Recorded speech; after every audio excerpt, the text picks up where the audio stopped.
Millionaire dad sees black construction worker feed his blind daughter, and it changes his life forever. Millionaire William Bennett froze, watching the scene unfold in the garden of his sprawling Virginia mansion. A black construction worker, hands calloused and clothes worn from labor, gently fed his daughter, Sophie, the same daughter whose eyes he could barely meet since the accident that left her blind 2 years ago.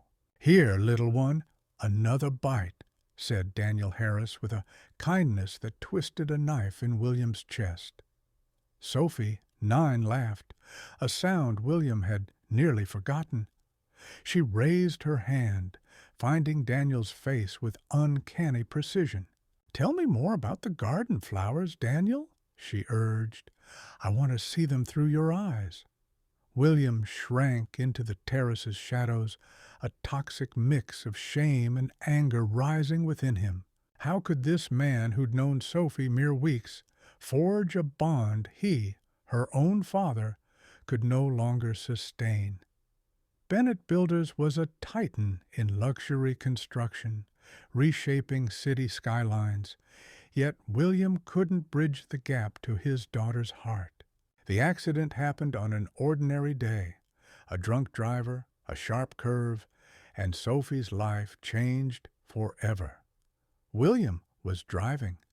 Physically unscathed, but emotionally wrecked, he drowned in work and guilt. Since then, Sophie lived under the care of high-paid nannies and aides, while William hid in his mansion's upper floors or his downtown office. The arrival of a garden renovation crew led by Daniel Harris shouldn't have shifted this broken dynamic, but something was changing, and William didn't know how to handle it. Mr. Bennett, his housekeeper, Mrs. Larson, broke his grim thoughts. "You have an urgent call from Tokyo about the Osaka project." William nodded mechanically, casting a final glance at the garden before heading to his study. Passing a framed photo of his late wife, Catherine, he muttered, "You'd know what to do. You always did." At an investor meeting that day, William was distant, his mind replaying the garden scene. Returning home, Mrs. Larson waited, her face troubled. "Sir," Sophie's piano teacher called. She missed her 3rd lesson in a row. "What do you mean? Didn't the nurse take her?" "Sophie refused to go, sir." Mrs. Larson hesitated. "She said she hates piano now because she can't see the keys." Guilt crushed William further. Catherine had been a pianist, and Sophie once loved her lessons. That night, unable to sleep, he wandered to the kitchen for water and heard voices from the garden. Creeping to the back door, he saw Daniel and Sophie by the fountain. "My dad doesn't love me any more since I went blind," Sophie said with a certainty that tore William's heart. "He can't even be in the same room." "Don't say that." Daniel's voice was firm, yet gentle. Sometimes grown-ups don't know how to handle pain, especially for those they love most. "Have you lost someone you loved?" Sophie asked. A long silence followed before Daniel replied, "Yes. My daughter, Ava. She was about your age." William froze. The raw pain in Daniel's voice mirrored his own. "What happened?" Sophie pressed. "She was sick. Leukemia. We fought for 3 years, but—" Daniel took a deep breath. "I learned, Sophie, that time with those we love is too precious to waste on fear." William retreated silently, his world crumbling as he realized his avoidance wasn't protection. It was cowardice. Climbing the stairs to his empty room, one question haunted him. What kind of man abandons his daughter in her greatest need while a stranger, carrying his own devastating pain, finds the strength to comfort her? What William didn't know was that Daniel Harris was no ordinary worker. His story held depths no one in the mansion could imagine. and the truths emerging in the coming weeks would forever alter everyone's fate. If this story of guilt, redemption, and unlikely connections touched your heart, stay tuned to uncover how the meeting of two men, broken by life but united by love for one child, sparks revelations no one could foresee. In the days that followed, William quietly launched an investigation into Daniel. He hired a discreet firm, Standard, in his business. I need everything on him, especially about this daughter he mentioned. He ordered the investigator, eyes fixed on security footage of Daniel and Sophie in the garden. Daniel showed remarkable patience, turning the garden into a sensory haven for Sophie, teaching her to identify plants by touch and smell, describing colors with vivid analogies. "This red is like the warmth of summer sun on your face," William overheard as Sophie touched a rose. The precision of the description haunted him. The report arrived 3 days later.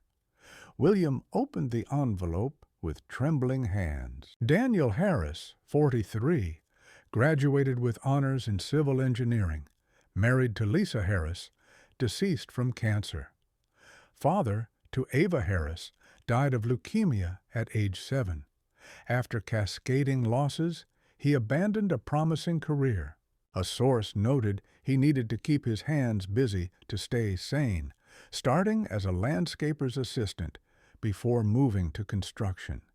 William sank into his chair. Daniel wasn't just a worker. He was an engineer who could have led major projects. How could he smile after losing everything? That night, for the first time since the accident, William entered Sophie's room as she slept, hesitantly touching her hair. The first real contact in nearly 2 years. The next morning, he did something unprecedented. He canceled 3 major meetings and planned a picnic. Sophie came down for breakfast to find her father waiting. "I thought we could spend the day together in the garden." Shock. Then, a radiant smile spread across her face. "Really, Dad? You're not too busy?" The innocent question gutted him. The day started awkwardly, near where Daniel worked. When Daniel moved to leave, Sophie called, "Daniel, it's my dad today. Come meet him."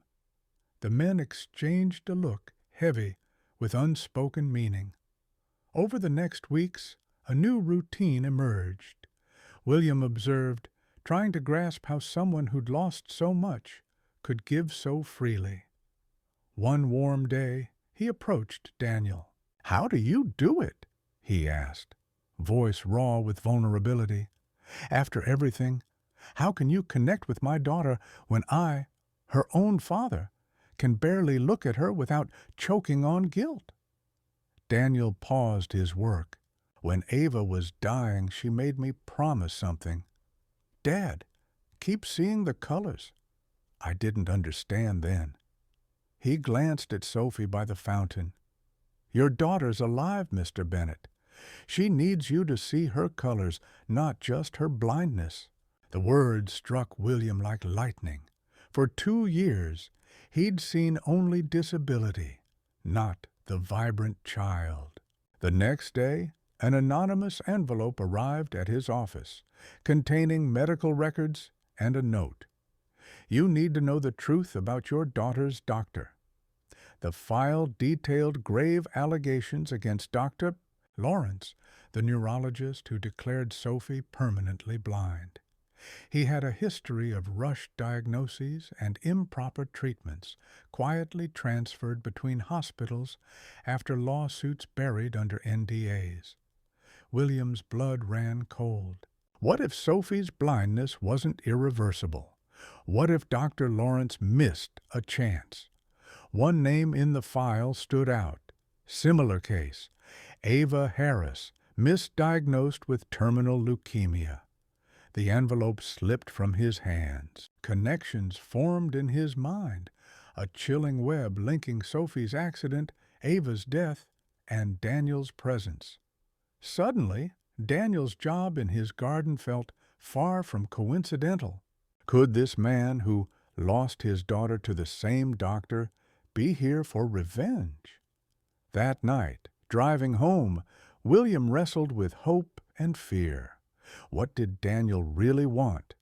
Why get so close to Sophie? Why send the file anonymously? The answers were closer than he thought, revealing a dark conspiracy that would challenge everything he believed about loyalty, justice, and the nature of revenge. A waning moon dimly lit William's study as he typed furiously, consumed by a 72-hour investigation. His mahogany desk was littered with medical records, financial reports, and faded photos. At the center was a picture of Daniel with his late daughter, Ava. Same test anomalies, same neurologist, same failed experimental treatment, William muttered, connecting dots into a disturbing picture. That morning he summoned his top lawyers. I need everything on Dr. Lawrence, every cent in and out of his accounts for the last decade, and who's protecting him. As the lawyers left, William stared at the garden where Sophie practiced identifying colors by touch, guided by Daniel's quiet voice. Their closeness no longer unsettled him. It terrified him. "Sir, Daniel's on the line. He says he needs to speak urgently," his assistant announced. Daniel's voice was strained. "Mr. Bennett, I need to cancel tomorrow's work. I have a critical doctor's appointment for Sophie." "Sophie? Why are you taking my daughter to a doctor?" A chill ran down William's spine. A heavy silence hung on the line. "We need to talk in person. Tonight, after Sophie's asleep." The day passed in a haze. William canceled all meetings and, returning home, found Sophie and Daniel in the garden, swapping stories as usual. Watching them, he could no longer distinguish innocence from manipulation. Daniel's kindness now seemed dark and menacing. When Sophie finally slept, Daniel waited in the study. Without preamble, he placed a folder on the desk. "I assume you've received something like this," he began, his face a mask of restrained emotion. "I sent the first envelope.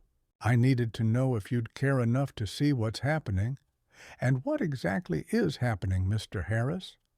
William's voice was icy. Daniel opened the folder. "Dr. Lawrence isn't just incompetent. He's a criminal. He conducts unauthorized experiments, misdiagnoses patients, to enroll them in his protocols. My Ava didn't have leukemia. It was a treatable condition, deliberately misdiagnosed. And Sophie, your daughter, isn't permanently blind. Her condition can be reversed with proper treatment." Daniel took a deep breath.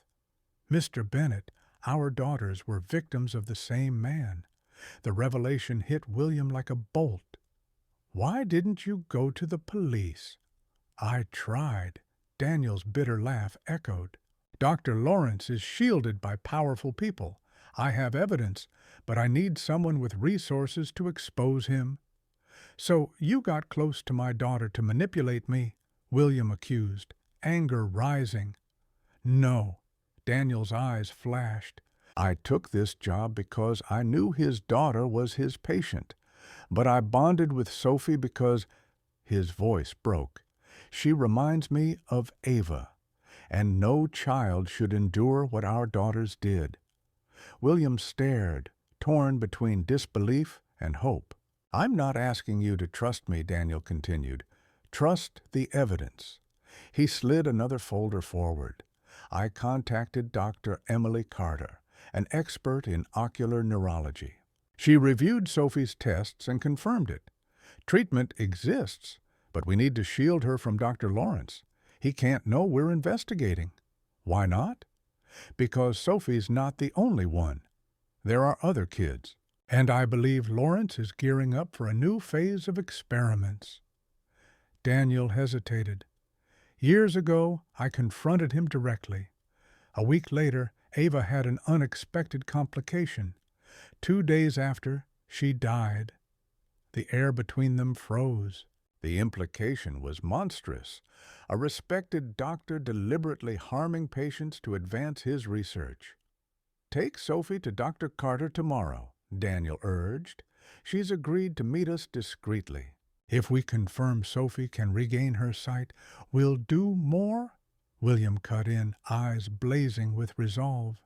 "If what you say is true, we'll destroy Lawrence and everyone protecting him." A plan formed late into the night.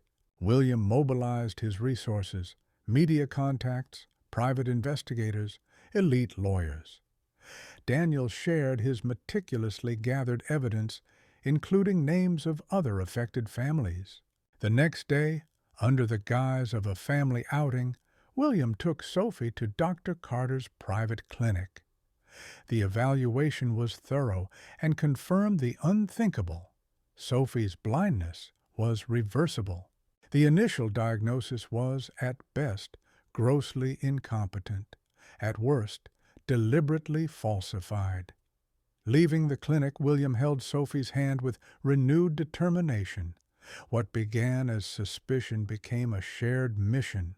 Two fathers, a white billionaire and a black construction worker, both scarred by the same malevolent force, now united for justice for their daughters and to protect other children still at risk. Tibetos. Lawrence couldn't imagine that, as he conducted his lavish medical practice, a relentless storm was brewing, one that would leave his empire of lies in ruins. Silence gripped the courtroom as Dr. Lawrence was led out in handcuffs. His web of deceit collapsed in hours, exposed by the unlikely alliance of William Bennett and Daniel Harris. "This is just the beginning," the prosecutor declared. "Investigations have already identified over 40 children harmed by Dr. Lawrence's false diagnoses." Outside the courthouse, reporters swarmed William and Daniel. Sophie clutched both their hands, smiling serenely, her eyes, once vacant, now tracking movements with growing clarity. "Mr. Bennett, how did you uncover the fraud?" a reporter asked. "Truth finds unexpected paths," William replied, sharing a knowing glance with Daniel. "Sometimes you have to lose everything to see what really matters." 3 months later, a modest ceremony marked the opening of the Ava Foundation, a medical center funded by William, already treating 15 children misdiagnosed by Dr. Lawrence. "We didn't just want justice," Daniel said at the inauguration. "We wanted to turn this pain into something that could save other families." Dr. Carter, now the Foundation's medical director, adapted Lawrence's experimental protocol.